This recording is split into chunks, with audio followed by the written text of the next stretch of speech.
Olá, como vão? Eu sou a professora Roberta Vecchi e nós vamos trabalhar a disciplina de português instrumental. O português instrumental, ele visa proporcionar ao aluno um português sucinto e prático, para que ele possa trabalhá-lo durante a sua convivência, na sua fala, tanto oral ou escrita. Ele tem por objetivo dar ao aluno a capacidade de ler textos, de produzir textos, de falar bem, harmonizar a construção da sua fala. Nós hoje vamos começar com o assunto concordância nominal. A concordância nominal, ela nos propõe a harmonia entre os nomes, entre as palavras dentro de uma frase. E nós vamos ver como que ela se procede. Nós todos sabemos que os nomes devem concordar um com os outros quando construímos uma frase. Nós não podemos falar, por exemplo, o meninos bonito, não é? Então, para que a nossa frase saia correta, nós devemos falar os meninos bonitos. Isso chama-se concordância. Então, para que a gente faça essa concordância de maneira satisfatória, é necessário que a gente conheça algumas regrinhas que compõem essa concordância. Começamos hoje com a concordância nominal. Como o próprio nome já fala, é a concordância entre os nomes. Quais são os nomes na língua portuguesa? São os substantivos, são os adjetivos, os numerais, são os pronomes. E eles variam em gênero e número. Então, nós vamos começar aqui observando que tanto o artigo, quanto o pronome, o numeral e o adjetivo concordam em gênero e número com os seus pares. O único que vai apresentar uma exceção nessa regra é o nosso adjetivo. Esse costuma dar um probleminha para que a gente faça essa concordância de maneira exata. Então, nós começamos observando aqui, olha, o Brasil tem nova cara. Aqui nós temos uma construção frasal, uma oração, né?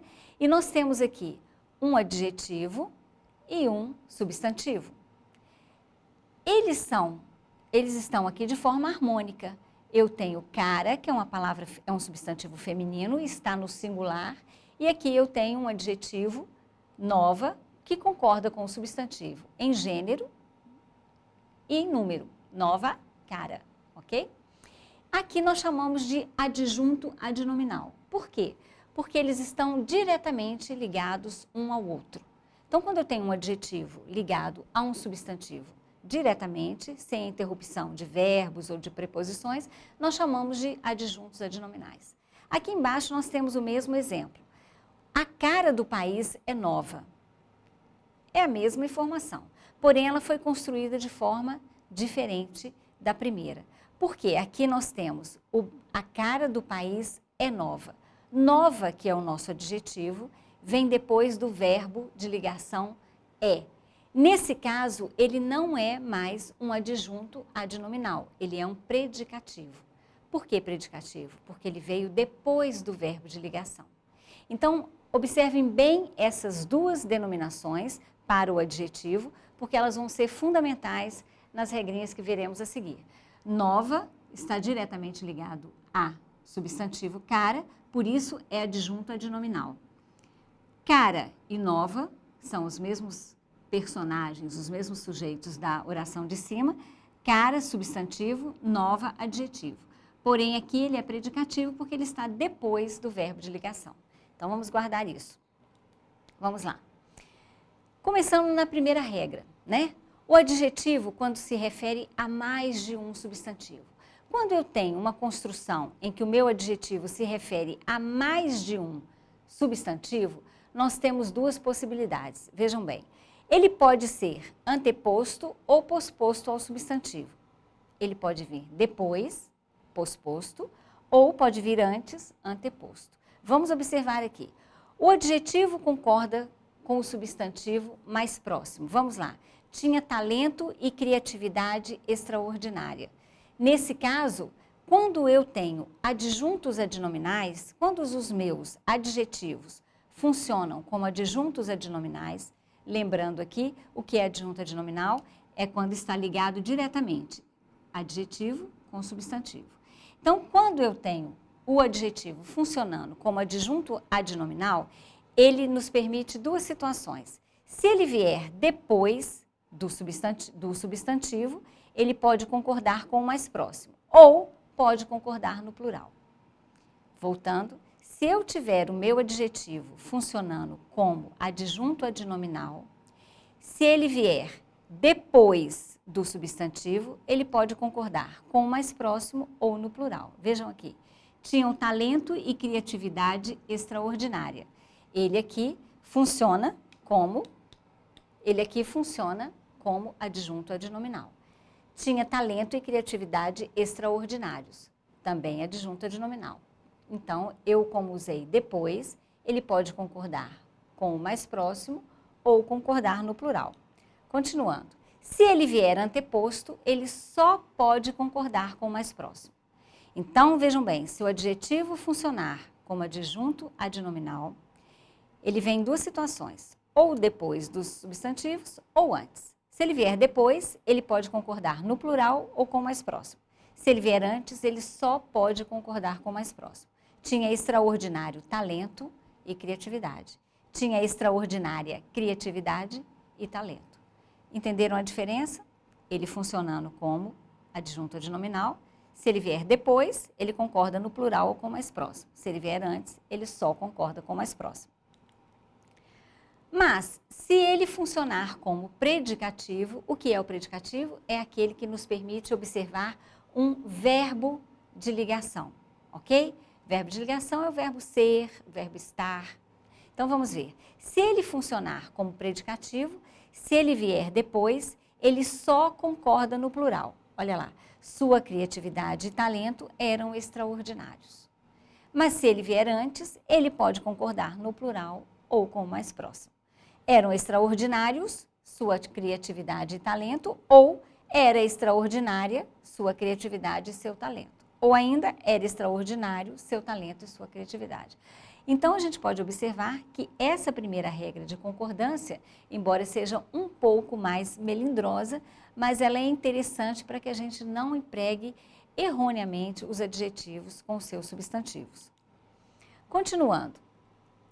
Outro caso de adjetivo. Quando nós tivermos dois ou mais adjetivos referindo a um só substantivo.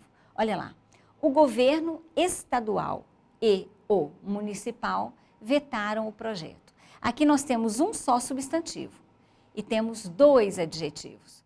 Quando isso acontece, o que nós fazemos? Nós vamos manter no singular o substantivo, manter o adjetivo e aqui nós direcionamos o outro adjetivo. Então, o governo estadual e o municipal. Através desse artigo aqui, nós estamos sucumbindo à palavra governo novamente. Por isso que nós empregamos os dois adjetivos no singular. Agora, se nós optarmos por colocarmos o substantivo no plural, então nós dizemos os governos estadual e municipal vetaram o projeto. Observem que aqui nós temos um só substantivo e dois adjetivos. Ó, um só substantivo e dois adjetivos. Se o substantivo ficar no singular, nós temos que denominar os dois, o governo estadual e o municipal. Se optarmos pelo substantivo no plural, então podemos deixar os outros sem artigo. Os governos estadual e municipal, ok? Agora nós vamos para os casos particulares. Os casos particulares são muito interessantes porque eles são empregados diariamente no nosso vocabulário e muitas vezes ditos de maneira errada sem que o falante da língua perceba esse erro, né? Às vezes pela própria rotina, né, da língua portuguesa. Nós temos, por exemplo, a palavra menos, né? A palavra menos é uma palavra invariável. E quantas vezes a gente observa as pessoas falando menos gente, menos pessoas, menos coisas? Isso não existe, né? Menos não existe. É sempre menos. Menos pessoas, menos coisas, menos mulheres, menos alunas. Então, nós vamos observar isso tudo na concordância nominal. Alguns casos particulares são anexo, obrigado, mesmo, incluso, kit e leso. São algumas palavrinhas que merecem ser chamadas a atenção. Essas palavras são adjetivos e devem concordar com o nome a que se referem. Por isso, elas são sempre variáveis. Todas essas palavras aqui vão variar de acordo com o seu substantivo. Então, nós vamos começar aqui, olha.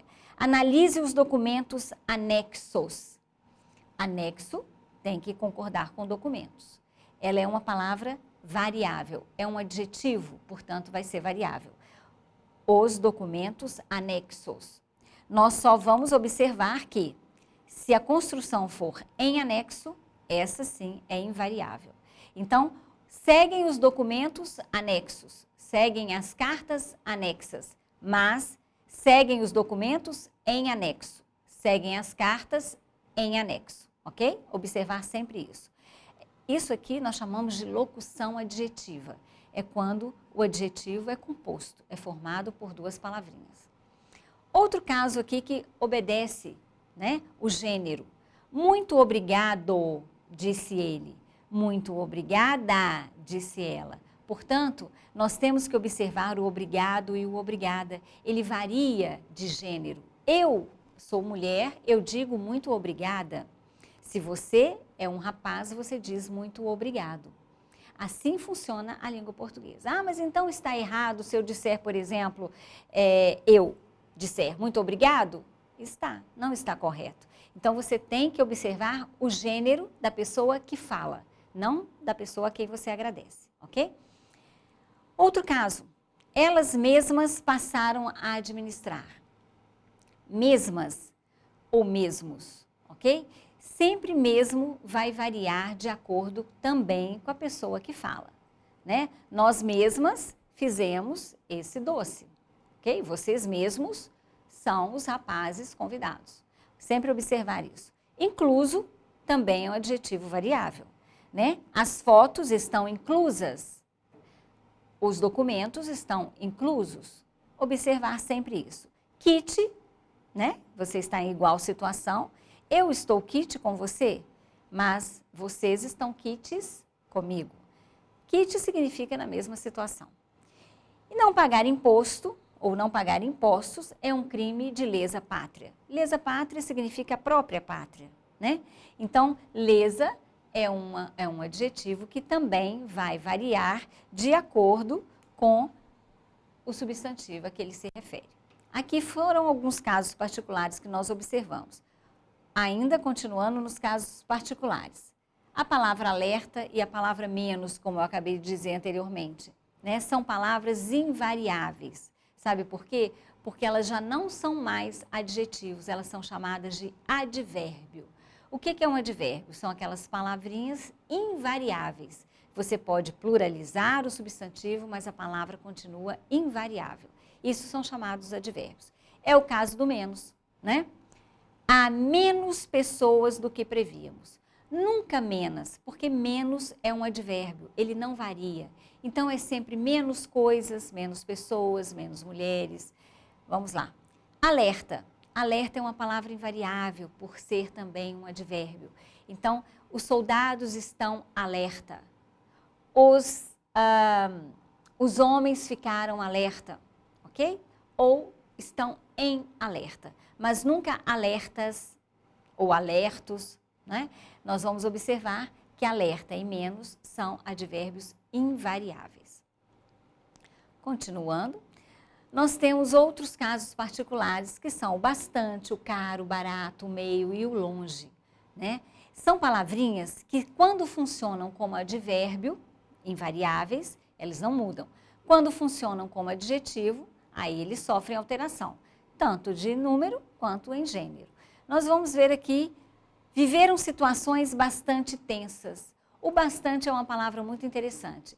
Ah, existe plural de bastante? Existe sim. O bastante pode ser substituído pela palavra muito. Então, vocês podem observar que todas as vezes que vocês usarem a palavra muito, vai caber bastante. E quando vocês usarem a palavra muitos, vocês poderão usar também o bastantes. Aqui nós temos um advérbio. Aqui nós temos um adjetivo. Qual é a diferença do advérbio para o adjetivo? É a alteração. O adjetivo flexiona, o advérbio fica invariável. Então eu digo assim, olha, está fazendo muito frio hoje. Este muito é esse aqui. Portanto, eu posso dizer, está fazendo bastante frio hoje. Agora eu posso dizer, existem muitos alunos na sala. Eu usei esse adjetivo, então eu posso dizer, existem bastantes alunos na sala. Nesse caso, nós temos as duas situações, ok? Bom, aqui nós temos o caso do caro, do barato, que também funciona da mesma forma, né? Essas camisas são caras, eu paguei caro pelo meu carro. Quando ele funciona como advérbio, ele não muda. Quando ele funciona como adjetivo, ele altera. Barato também, né? Este carro é barato. As camisas estão baratas.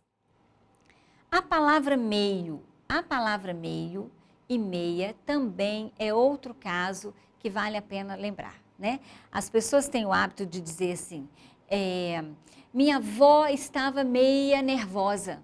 Ela não estava meia nervosa, porque ela não estava nervosa daqui para cima nem daqui para baixo. Ela estava meio nervosa. Esse meio significa um pouco nervosa. Então a gente sempre diz, ela está meia agitada. Não é meia agitada, é meio agitada. Ele está meio cansado, ele está meio nervoso, ok? Porque ele é um advérbio. Minha avó está meio esclerosada. Ela não está meia esclerosada, porque não é só a metade dela que está esclerosada. Meia é numeral, vem de metade, ok? Então, quando eu digo meio-dia e meia, porque não é meio-dia e meio-dia, é meio-dia e meia hora. A gente vai falar sobre isso ainda, né? Então, quando eu optar pelo meia, é porque eu estou querendo me referir à metade. Quando eu optar pelo meio, eu estou querendo me referir à expressão um pouco. Longe também, ela funciona, a palavra longe também funciona como advérbio e como adjetivo. Se funcionar como advérbio, ele fica invariável. Moramos longe. Se funcionar como adjetivo, aí ele vai concordar no plural, né? Já viajei por longes terras ou por terras distantes. As expressões é proibido, é necessário, é bom, é preciso. À primeira vista até parece nada diferente, mas essas expressões elas alteram um pouquinho. Nós vamos observar como. Sempre que eu escrever é proibido entrada de crianças. Se eu optar por não utilizar um artigo, a ou o, eu sempre terei essa expressão invariável. Entrada é proibido entrada. A palavra é bom. Vinho é bom. É necessário ousadia para sobreviver. Vejam que nenhum desses possui um artigo, o ou a. Mas se eu optar por utilizar um artigo, a entrada, aí eu flexiono essa expressão. Olha, a entrada é proibida. É proibida a entrada. Se eu tirar o a, aí aqui volta para o masculino. É proibido entrada. Com o a, é proibida a entrada. Esta bebida é boa. Agora, vinho é bom. O vinho é bom. Água é bom. A água é boa, ok? É necessária muita ousadia para sobreviver. Eu substituí o artigo aqui pelo muita, ok? Então, se eu tirasse o muita, ficaria é necessário ousadia para sobreviver. Eu espero que vocês tenham entendido a construção dessas frases aqui. Elas são frases construídas invariáveis. Mas, se eu utilizar o artigo antes do substantivo que as precede, então eu vou ter que concordar essa frase com esse artigo, ok? Olha lá. A entrada é proibida. Esta é boa, ok? É necessária muita ousadia. Seguindo, o mais possível e os mais possíveis são construções frasais que nós utilizamos sempre com uma palavrinha aqui ao meio. Só enfrento problemas o mais fácil possível. Qual vai ser a minha diferença? Se eu usar aqui uma palavra no singular, essa minha construção ficará no singular. O mais fácil possível? Se eu usar aqui uma palavrinha no plural, essa minha construção vai para o plural, seguindo a palavrinha. Os mais fáceis possíveis. Isso não é difícil, basta a gente observar a construção da palavrinha que nós colocamos ali. Só, sós e a sós. São 3 palavrinhas que parecem a mesma coisa, e são, mas elas devem ser empregadas em sentidos diferentes. Vamos ver aqui, olha. A palavra só, como adjetivo, concorda com o termo a que se refere. Eu estou só, sozinho, ok? Nesse caso, se nós formos para o plural, nós vamos ter o sós. Estamos sós, sozinhos. Agora, se o só funcionar como somente, ele é invariável. Só eles ficaram em casa. Só nós estamos aqui. Só você saiu. Então, nesse caso, ele é invariável. Se ele funcionar como sozinho, ele fica no singular ou no plural. Se ele funcionar como somente, só temos o só no singular. E o a sós, estou a sós com você, estamos a sós. É sempre uma construção que nós chamamos de locução, né? Como eu já disse anteriormente, é uma locução adjetiva. Silepse. O que é silepse? Silepse é quando nós escondemos alguma palavrinha, nós omitimos alguma palavrinha para que a gente não fique repetindo desnecessariamente, né?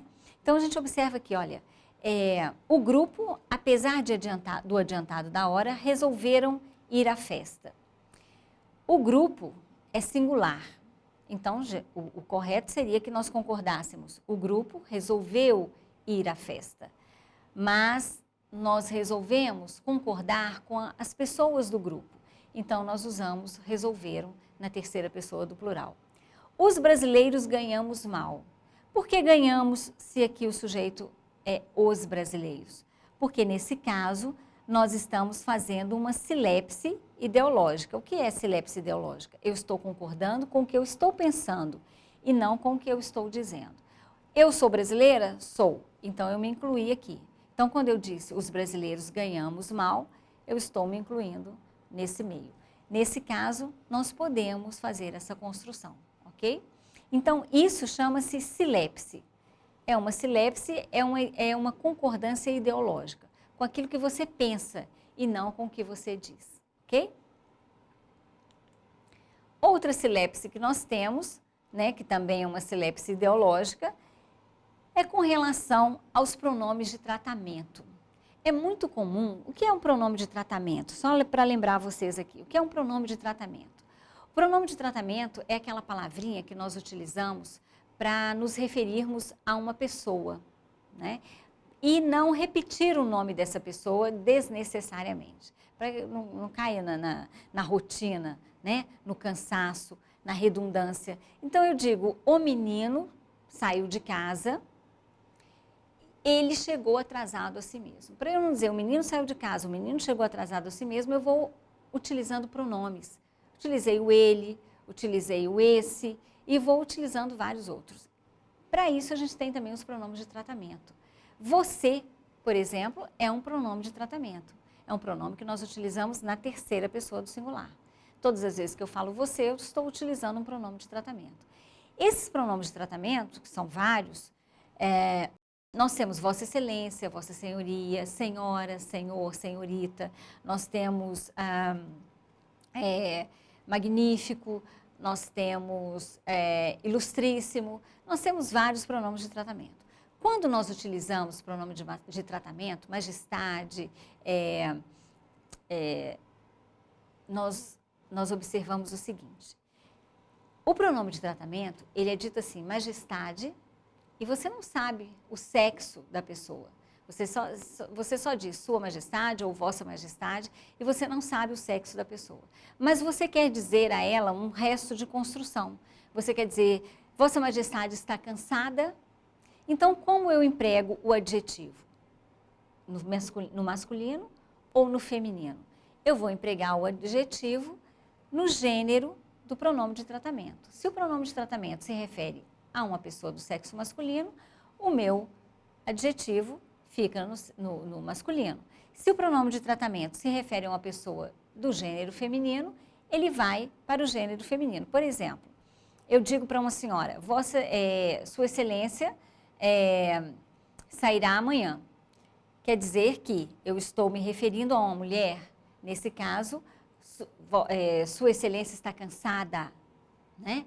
Ou Sua Excelência está cansado, se for um homem. Então, sempre observar essa concordância, ela é feita pelo que eu sei e não pelo que está escrito. É isso que nós chamamos de silepse, é a concordância ideológica. Aqui, por exemplo, o adjetivo enganado está no masculino, concordando com o sexo da pessoa e não com o pronome Vossa Excelência, que é feminino. Trata-se aí de uma silepse de gênero. Nós podemos observar isso, então, quando usamos a silepse na língua portuguesa. Muito bem. Então, nessa aula, nós acabamos de ver a concordância nominal, que é de fundamental importância para que o falante da língua empregue e coordene as suas frases de maneira correta, sem cometer erros e deslizes na língua oral e na escrita também. Na próxima aula, nós conheceremos a concordância verbal, que é a concordância que se faz do verbo com os nomes dentro de uma frase. Até já!